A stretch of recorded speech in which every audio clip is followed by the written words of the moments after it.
ઝઘડિયાની સેવા રૂરલ હોસ્પિટલમાં ચાલતા કામને લઈને ગેસ લાઇન લીકેજ થતા હોસ્પિટલમાં દોડધામ મચી જવા પામી હતી. જોકે હોસ્પિટલના સંચાલકોની સમયસૂચકતાને લઈને મોટી દુર્ઘટના થતા અટકી હતી.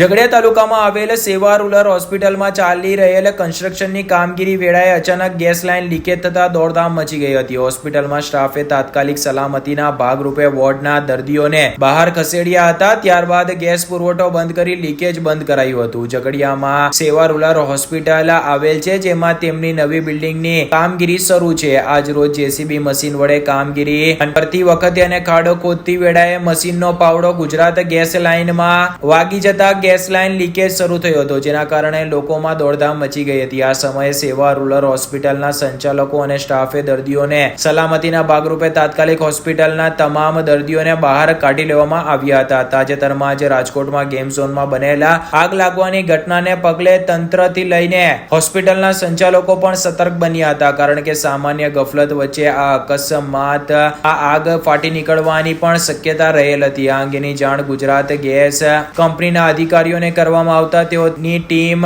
સાથે તાત્કાલિક દોડી ગયા હતા. ગુજરાત ગેસ કંપનીની ટીમે પ્રથમ ગેસ પુરવઠો બંધ કરાવી લીકેજ પાઇપલાઇનને રિપેરિંગની કામગીરી કરી હતી. ટીમમાં લીકેજ બંધ કરાવ્યા બાદ પુનઃ હોસ્પિટલના તમામ દર્દીઓને સલામત રીતે વોર્ડમાં ખસેડાયા હતા. જોકે આ ઘટનામાં કોઈ પણ પ્રકારની જાનહાનિ નહીં થતા લોકોએ રાહતનો શ્વાસ લીધો હતો.